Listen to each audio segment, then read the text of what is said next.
परचम लहरा रही है। आरा में हुई कुश्ती प्रतियोगिता में बिहार की बेटियों ने अपने दाव पेच का ऐसा करतब दिखाया कि वहां मौजूद सभी लोग दंग रह गए।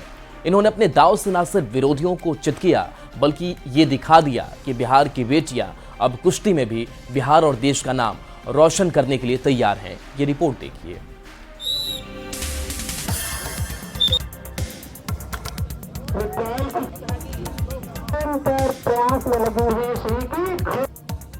ये रफ्तार है बेटियों का। अपने दांव पेच से अच्छे अच्छों को पटखनी देने का हौसला रखती हैं बेटियां। पलक झपकते ही विरोधियों को चित्त करने का, आंखों में आसमान से भी ऊंची उड़ान के सपने। जब भी अपना करतब दिखाने का मौका मिला, बेटियों ने साबित कर दिया कि बेटियां सिर्फ सपने नहीं देखती, अगर उसे पूरा करने पे आ जाए तो हर चुनौती को पार कर मंजिल पा लेती हैं बेटियां।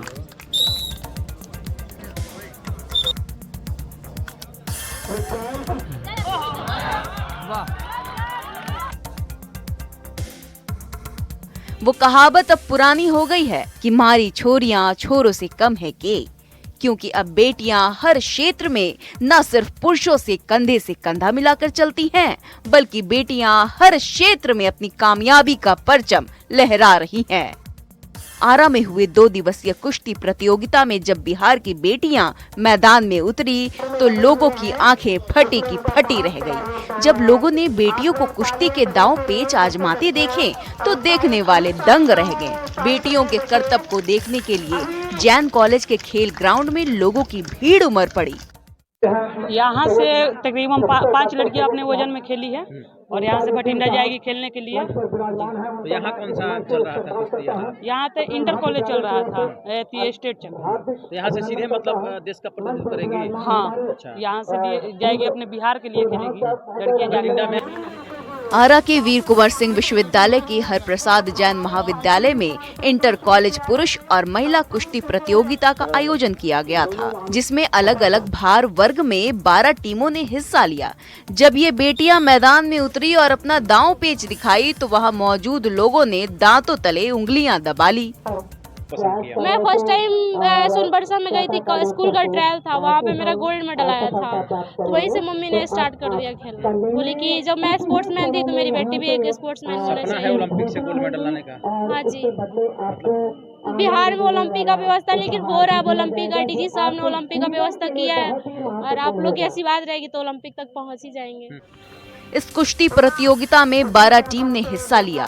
बिहार की बेटियों ने जिस तरह से कुश्ती में अपना दम दिखाया, जिस तरह के दांव पेंच वो चल रही थी, इससे ये साबित होता है कि बिहार की बेटियां भी अब घर से निकलकर राष्ट्रीय स्तर पर अपनी पहचान बनाने के लिए प्रतिबद्ध है। सर, महिला पहलवान अभी हमारे इंडिया में अभी आपने ओलंपिक में देखा और विदिन मतलब कई वर्षों से चला आ रहा है कि हमारे भारत की जो कुश्ती है वो बहुत ऊपर लेवल की हो गई है। जो कि हम लोग पहले देखा करते थे कि एशियन तक सीमित थे, अब हम लोग वर्ल्ड चैंपियनशिप और ओलंपिक तक बहुत अच्छा कर रहे हैं। तो इसलिए वैसे तो 2 दिवसीय कुश्ती प्रतियोगिता में महिला और पुरुष दोनों टीम खेल रही थी, लेकिन महिला कुश्ती को देखने के लिए जिस तरह से लोगों की भीड़ उमड़ी, उसने ये साबित कर दिया कि बिहार अब खेल के क्षेत्र में किसी भी राज्य से पीछे नहीं रहने वाला है। लोगों ने भी बेटियों का हौसला बढ़ाने के लिए जमकर तालियां बजाई। इस कुश्ती प्रतियोगिता में डुमराव की 2 लड़कियों ने बाजी मारी। अब ये बेटियां अगले साल पंजाब के भटिंडा में होने वाले रेसलिंग प्रतियोगिता में हिस्सा लेंगी, जहां दुनिया बिहार की बेटियों का दम देखेगी। कहावत ये है कि हमारी छोरियां छोरों से कम है के, तो जब लड़का कर सकता है तो लड़की क्यों नहीं कर सकती है। तो इसलिए लड़का कम हो गया है लेकिन लड़की ज्यादा नहीं। हाँ, ताना तो बहुत मिला है लेकिन फिर भी अनदेखा करके हम आगे बढ़ते गए। बहुत तकलीफ हुआ आने में, यहाँ तक गांव समाज सब बहुत बोलता था, लेकिन फिर भी हम अनदेखा करके अपना लक्ष्य के प्राप्त करने के लिए आगे बढ़े। वहीं पुरुष वर्ग में एमपी कॉलेज मोहनिया के 4 लड़कों ने गोल्ड मेडल जीतकर इतिहास रच दिया। ये सभी पहलवान अगले साल पंजाब में होने वाले राष्ट्रीय स्तर के कुश्ती प्रतियोगिता में हिस्सा लेंगे। अगला कुश्ती ऑल इंडिया यूनिवर्सिटी चैंपियनशिप जो कि भटिंडा पंजाब में हो रहा है, उसमें ये अपने पार्टिसिपेट करेंगे, इस यूनिवर्सिटी का प्रतिनिधित्व करेंगे। आरा में हुए इस ऐतिहासिक कुश्ती प्रतियोगिता में बेटियों ने जिस तरह से अपना दम दिखाया है, उसे देखकर बिहार की दूसरी बेटियां भी अब खेल में आगे बढ़ेंगी, राष्ट्रीय और अंतर्राष्ट्रीय स्तर पर अपनी पहचान बनाएंगी। आरा से न्यूज़ 18 के लिए चंदन कुमार की रिपोर्ट।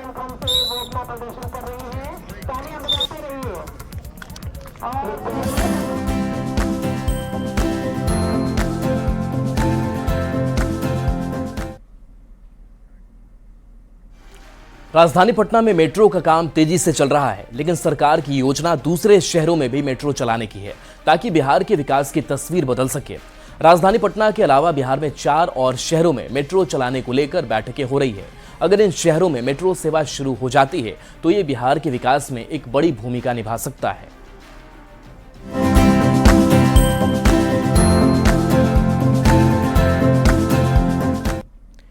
तो बिहार में विकास की रफ्तार तेज करने के लिए सरकार कई परियोजनाओं पर काम कर रही है। इन परियोजनाओं में मेट्रो चलाने की योजना सबसे महत्वपूर्ण है। बिहार सरकार राजधानी पटना के साथ साथ 4 अन्य शहरों में भी मेट्रो चलाने की योजना पर काम कर रही है। इन शहरों में मेट्रो कॉरिडोर की रूपरेखा कैसी होगी, इसको लेकर बैठकें भी हो चुकी है। सरकार को उम्मीद है कि अगर सब कुछ ठीक रहा तो पटना के बाद जल्द ही इन शहरों में भी लोग मेट्रो का सफर कर पाएंगे। अगर इन सभी शहरों में मेट्रो का सपना साकार होता है तो बिहार की पूरी तस्वीर ही बदल जाएगी। ये रिपोर्ट देखिए।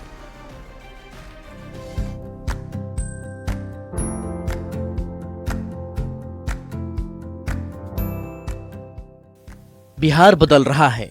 बिहार के विकास की गाड़ी तेजी से पटरी पर दौड़ रही है और इसी को रफ्तार देने में मेट्रो एक अहम भूमिका निभाने वाला है। राजधानी पटना में मेट्रो का काम तेजी से चल रहा है। उम्मीद जताई जा रही है कि 2025 में राजधानी वासी मेट्रो का सफर कर पाएंगे। राजधानी पटना के अलावा बिहार में 4 और शहरों में मेट्रो ट्रेन चलाने का प्रस्ताव है। उसका सपना जल्द ही साकार हो सकता है। आने वाले कुछ सालों में पटना सहित बिहार के 5 शहरों में मेट्रो ट्रेन फर्राटे से दौड़ती नजर आएगी। जिन शहरों में मेट्रो चलाने का प्रस्ताव है उसमें पटना, भागलपुर, गया, दरभंगा और मुजफ्फरपुर शामिल हैं। इन सभी शहरों में मेट्रो प्रस्तावित है, जिसको लेकर लगातार सर्वे का काम हो रहा है। लेकिन अब बड़ी खबर निकलकर सामने आई है। स्मार्ट सिटी की लिस्ट में शुमार मुजफ्फरपुर में जल्द ही मेट्रो दौड़ती नजर आएगी। मुजफ्फरपुर वासियों का मेट्रो में सफर करने का सपना जल्द ही पूरा होने वाला है। राजधानी पटना के बाद अब मुजफ्फरपुर में भी मेट्रो ट्रेन दौड़ने वाली है और इसको लेकर अब रास्ता साफ हो गया है, रूट भी तय कर लिए गए हैं। इसको लेकर विशेष बैठक भी बुलाई गई थी, जिसमें राइट्स कंपनी जो है उसके अधिकारी थे, नगर आयुक्त और तमाम अधिकारी जो जिला के थे वह थे और जनप्रतिनिधि भी थे, जिसमें यह रूट तय कर लिया गया है। 2 कॉरिडोर में मुजफ्फरपुर में मेट्रो चलने वाली है। मुजफ्फरपुर मेट्रो निर्माण का रास्ता करीब करीब साफ हो गया है, जिसको लेकर बैठक की गई। बैठक में मेट्रो निर्माण करने वाली कंपनी राइट्स के अधिकारी, मुजफ्फरपुर नगर निगम के अधिकारी और जनप्रतिनिधि शामिल हुए, जिसमें मेट्रो कितने फेज में बनेगा, मेट्रो रूट की लंबाई कितनी होगी, कितने मेट्रो स्टेशन होंगे, इन तमाम बातों पर चर्चा हुई। गया है उसका जो प्रिलिमिनरी एनालिसिस होता है, राइट्स कंपनी है रेलवे मंत्रालय की, उनके द्वारा किया गया और जो एनालिसिस किया गया उसके बाद रूट्स का जो निर्धारण होता है कि कहाँ से मेट्रो कहाँ पे चल सकती है कि फिजिबली चले, शहर के लोगों को ज़्यादा से ज़्यादा फायदा हो, शहर का आर्थिक सामाजिक विकास हो। तो इसके लिए उन्होंने 2 रूट प्रपोज किए थे। उसी के लिए शहर के सभी गणमान्य व्यक्तियों के साथ, अभियंताओं के साथ, माननीय जनप्रतिनिधियों के साथ स्टेक होल्डर्स मीट किया। बैठक में मुजफ्फरपुर मेट्रो प्रोजेक्ट की रूपरेखा कैसी होगी, इस पर विस्तार से चर्चा हुई। जानकारी के मुताबिक मुजफ्फरपुर मेट्रो का रूट इस तरह से तैयार किया गया है ताकि शहर में कहीं भी जाने के लिए लोग मेट्रो का इस्तेमाल कर सकें। मुजफ्फरपुर मेट्रो में 2 कॉरिडोर बनाए जाएं। मेट्रो की कुल लंबाई 21.25 किलोमीटर होगी। मुजफ्फरपुर मेट्रो में कुल 20 स्टेशन होंगे। पहला कॉरिडोर हरपुर बखरी से राम दयालु तक होगा। पहले कॉरिडोर की लंबाई 13.85 किलोमीटर होगा। पहले कॉरिडोर में 13 मेट्रो स्टेशन होंगे। दूसरा कॉरिडोर एसकेएमसीएच से मुजफ्फरपुर जंक्शन तक होगा। दूसरे कॉरिडोर की लंबाई 7.04 किलोमीटर होगी। मुजफ्फरपुर के नगर आयुक्त विक्रम वीरकर ने बताया कि मेट्रो निर्माण को लेकर कई बैठकें हुई हैं, जिसमें रूट और स्टेशन तय हुए हैं। पहले कॉरिडोर में 13 स्टेशन होंगे, जिसमें हरपुर, बखरी, सिपाहपुर, अहियापुर, सिरोमाइल चौक, चकगाजी, दादर, बैरिया बस स्टैंड, चांदनी चौक, विसुंदतपुर, भगवानपुर चौक, कुबरसही, खबरा और राम दयालु नगर है।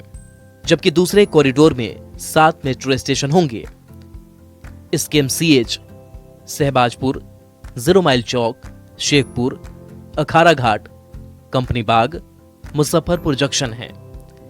इसमें 0 माइल स्टेशन दोनों कॉरिडोर के लिए एक कॉमन स्टेशन होगा, जहां से लोग रूट चेंज कर सकेंगे। 2 कॉरिडोर मेट्रो के प्रस्तावित है। अभी जो प्रिलिमिनरी एनालिसिस हुआ है उसमें जो शॉर्टलिस्टेड है, एक है हरपुर बखरी से लेकर रामदयालु नगर, लगभग 13.85 किलोमीटर का ये कॉरिडोर होगा। इसके अलावा SKMCH से रेलवे स्टेशन, ये 7.4 किलोमीटर का ये स्ट्रेच रहेगा। तो लगभग 21-22 किलोमीटर का टोटल जो मेट्रो का लेंथ का प्रस्तावित है।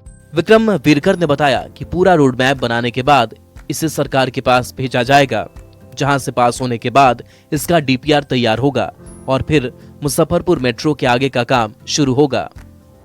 स्टेक होल्डर्स मीट में जो सुझाव दिए गए थे, वो सुझावों के अनुसार जो अभी तक राइट्स ने जो अपना अध्ययन किया था उसमें सुधार करके अब DPR के स्टेज पे चला जाएगा। इसका जो विस्तृत विवरणी होता है, जो डिटेल प्रोजेक्ट रिपोर्ट वो बनेगा। डिटेल प्रोजेक्ट रिपोर्ट बनने के बाद सरकार के पास स्वीकृति के लिए चला जाएगा। मुजफ्फरपुर के अलावा जिन शहरों में मेट्रो का निर्माण होना है, उसमें गया भी शामिल है। गया में भी मेट्रो चलाने की चर्चा लंबे समय से हो रही है। जानकारी के मुताबिक शनिवार को ही बिहार के पर्यावरण मंत्री डॉक्टर प्रेम कुमार ने गया में मेट्रो को लेकर बैठक की थी, जिसमें तमाम अधिकारियों के साथ सामाजिक कार्यकर्ता भी शामिल हुए थे। गया में भी जल्द ही गया शहर वासियों के लिए मेट्रो की सेवा शुरू होने जा रही है। इसको लेकर के गया वासियों में भी काफी खुशी का माहौल है। आपको बता दें कि गया जिले में 2 चरणों में जो है मेट्रो की जो DPR है वो बनाया जा रहा है। प्रथम चरण में बता दें कि 22 किलोमीटर ये लंबी रेलवे लाइन होगी। जानकारी के मुताबिक गया में भी कई फेज में मेट्रो चलाने की योजना है, जिसमें पहले फेज में गया में मेट्रो कॉरिडोर की लंबाई 36 किलोमीटर होगी। 8,000 करोड़ की लागत से पहले फेज का मेट्रो बनेगा। पहले फेज में 20 किलोमीटर मेट्रो बनेगा। गया मेट्रो को गया, बोधगया, विष्णुपद और गया एयरपोर्ट से जोड़ा जाएगा, जहां सबसे ज्यादा आबादी रहती है। गया में सबसे ज्यादा टूरिस्ट आते हैं, इसीलिए सरकार की योजना है कि गया एयरपोर्ट से जितने भी पर्यटक स्थल वहां तक मेट्रो का निर्माण कराया जाए, ताकि यहां आने वाले पर्यटकों को कोई दिक्कत ना हो। इसी तरह से दरभंगा में भी मेट्रो चलाने की योजना पर काम शुरू हो गया है, जिसके लिए कई बैठकें की गई हैं। यानी कि अगर सब कुछ ठीक रहा तो जल्द ही दरभंगा के लोग भी मेट्रो का सफर कर पाएंगे। दरभंगा में भी 2 फेज में मेट्रो बनाने की योजना है। दरभंगा में 2 फेज में मेट्रो कॉरिडोर बनेगा। पहले फेज में एयरपोर्ट से दरभंगा एम्स तक, दूसरे फेज में भवानीपुर सकरी से गवर्नमेंट पॉलिटेक्निक कॉलेज तक। बिहार कैबिनेट के द्वारा नीतीश सरकार ने दरभंगा में भी मेट्रो की योजना दिया है, जिसके बाद राइट्स कंपनी के द्वारा एक सर्वे भी किया गया था जो पहले फेज के जो मेट्रो बनना था उसको लेकर। लेकिन जो सर्वे रिपोर्ट आने के बाद नगर निगम में बैठक की गई और बैठक में ये तय हुआ कि जो रूट तय किया गया है इस रूट से और ज़्यादा आगे बढ़ाने की। ठीक इसी तरह से भागलपुर के लोगों के मेट्रो में सफर करने का सपना भी जल्द पूरा हो सकता है। भागलपुर में मेट्रो के निर्माण को लेकर कई बैठकें हो चुकी है। बैठक में भागलपुर मेट्रो कॉरिडोर कितना लंबा होगा, कितने स्टेशन होंगे, इन सब पर लंबी चर्चा हो चुकी है। जानकारी के मुताबिक भागलपुर मेट्रो में 2 कॉरिडोर होगा। पहले फेज में 16 मेट्रो स्टेशन होंगे, जबकि दूसरे फेज में 22 मेट्रो स्टेशन होंगे। पहले फेज में सबौर के सैदपुर से नाथनगर के चंपानगर तक, दूसरे फेज में स्टेशन चौक से जगदीशपुर तक। भागलपुर में मेट्रो परिचालन को लेकर तैयारी जोर शोर से की जा रही है। 2 फेज में निर्माण कार्य कराया जाएगा। पहले फेज में भागलपुर सबौर के सैदपुर से रेलवे स्टेशन से लेकर चंपानगर तक मेट्रो सेवा बहाल की जाएगी। दूसरे फेज में भागलपुर के रेलवे स्टेशन से जगदीशपुर तक निर्माण कराया जाएगा। बिहार में कुल 5 शहरों में मेट्रो ट्रेन चलाने की योजना है। अगर इन शहरों में मेट्रो बनते हैं तो बिहार की पूरी तस्वीर ही बदल जाएगी। बिहार में कनेक्टिविटी का तो विकास होगा ही, मेट्रो परियोजना बिहार के विकास में मील का पत्थर साबित होगा। न्यूज 18 के लिए मुजफ्फरपुर से प्रियांक सौरभ, गया से एलन लिली, दरभंगा से विपिन कुमार दास और भागलपुर से विकास कुमार सिंह की रिपोर्ट। हजारीबाग की समृद्ध कला की दुनिया में एक उभरता हुआ सितारा बनी है सोनी कुमारी। गेहूं के डंठल से अनोखी कलाकारी का आविष्कार कर सोनी सफलता के नए आयाम गढ़ रही है। गेहूं, जिससे बनी रोटी लोगों की भूख मिटाती है, अब वही गेहूं अनोखी कलाकृति का जरिया भी बन रही है। हजारीबाग की सोहराय कला पूरे विश्व में विख्यात है। करीब 5000 साल पुरानी ये कला बड़का गांव के बादाम से निकलकर पूरे विश्व में सुंदरता बिखेर रही है। इस कला की कड़ी में एक और नया नाम जुड़ा है, सोनी कुमारी का। सोनी कुमारी ने गेहूं के डंठल से अनोखी कला का आविष्कार किया है। इसकी उत्पत्ति तो मैं खुद ही कर रही हूँ, आप तो देख रहे हैं। और ये गेहूं का डंटी जो इसके एक पिक्चर बनाने के लिए हमको गेहूं को इकट्ठा करके उसको कटिंग, पहले पिक्चर बनाया जाता है, फिर गेहूं का डंटी को कटिंग करके उस पे काम किया जाता है, उससे निखार लाया जाता है। सर, इस नए प्रयोग को सोनी ने बीट स्ट्रॉ आर्ट का नाम दिया है। इसके जरिए जहां उनकी कला को नई पहचान मिल रही है, वहीं सफलता के साथ आर्थिक आत्मनिर्भरता के द्वार भी खुल रहे हैं। आगे का तो सोचना बढ़ ही रहा है सर, और जैसे जैसे लोगों का स्टॉल बाय स्टॉल हमको लोगों से पहचान बन रहा है, मेरा कला को आगे बढ़ावा मिल रहा है, जैसे लोगों को भी उत्साह बढ़ रहा है कि क्यों न ये कला को खुद भी हम लोग अपनाए, क्यों न जाए। झारखंड के कण-कण में कला है, समृद्ध संस्कृति है और एक से बढ़कर एक कलाकार हैं। उम्मीद है सोनी कुमारी का अभिनव प्रयोग और उनकी बेमिसाल कलाकारी गांव और टोलों में रह रहे दूसरे कलाकारों के लिए भी सफलता के द्वार खोलेगी। हजारीबाग से न्यूज 18 के लिए सुशांत सोनी की रिपोर्ट। बिहार में चल रही पुरवैया हवा के कारण लोगों को अभी भी कड़ाके की ठंड का एहसास नहीं हो रहा है। वैसे सुबह और शाम लोगों को ठंड जरूर महसूस हो रही है। इस बीच मौसम विभाग ने दावा किया है कि 27 दिसंबर से हल्की से मध्यम स्तर की बारिश हो सकती है। मौसम के बारे में और ज्यादा जानकारी दे रहे हैं न्यूज 18 संवाददाता संजय कुमार। बिहार में लोगों को कड़ाके की ठंड का एहसास अब भी नहीं हो रहा है। हालांकि सुबह और शाम लोगों को ठंड महसूस जरूर हो रही है। सुबह घने कोहरे का भी लोगों को सामना करना पड़ रहा है। ठंड और कोहरे के बीच मौसम विभाग ने दावा किया है कि राज्य के 6 जिलों में 27 दिसंबर को सक्रिय पश्चिमी विक्षोभ के कारण हल्की से मध्यम स्तर की बारिश हो सकती है। मौसम विभाग के लिए 27 दिसंबर से पश्चिमी हिमालय क्षेत्र और उसके आसपास के मैदानी इलाकों को एक सक्रिय पश्चिमी विक्षोभ होने के आसार दिख रहे हैं। इस कारण पश्चिमी विक्षोभ के प्रभाव से प्रदेश के दक्षिण पश्चिमी भाग के जिलों विशेषकर रोहतास, कैमूर, भोजपुर, बक्सर, अरवल और औरंगाबाद में हल्की से मध्यम स्तर की बारिश हो सकती है। प्रदेश के मौसम में अगले 5 दिनों के दौरान कोई विशेष बदलाव होने की संभावना मौसम विभाग ने नहीं जताई है। इस दौरान आकाश मुख्यतः साफ बना रहेगा, जबकि प्रदेश का मौसम पिछले 24 घंटे के दौरान शुष्क बना रहा है। इसके साथ ही आकाश साफ रहा। शनिवार की अगर बात करें तो प्रदेश का सबसे ठंडा शहर 60 डिग्री सेल्सियस के साथ समस्तीपुर का पूसा, और सबसे गर्म अगर बात करें तो 29.8 डिग्री सेल्सियस के साथ मधुबनी रहा। आज भी रविवार की सुबह राजधानी पटना की या मौसम की बात कर लें तो देखिए भगवान भास्कर जो हैं वो उदित हो चुके हैं और धूप जो है वो अभी से ही निकलनी शुरू हो गई है और ये धूप लोगों को सुखद एहसास करा रही होगी। और जैसे जैसे दिन चढ़ेगा तो जाहिर सी बात है एक बार फिर से जो ठंड का जो प्रभाव है वो कम होगा। दरअसल पुरवैया हवा जो है वो चलने से मौसम में इस तरह का बदलाव है और लोग ठंड या कंपन महसूस नहीं कर रहे हैं। कैमरा पर्सन अमित कुमार के साथ संजय कुमार, न्यूज 18 पटना। और चलिए न्यूज 18 बिहार झारखंड पर खबरें आपके लिए लगातार जारी है।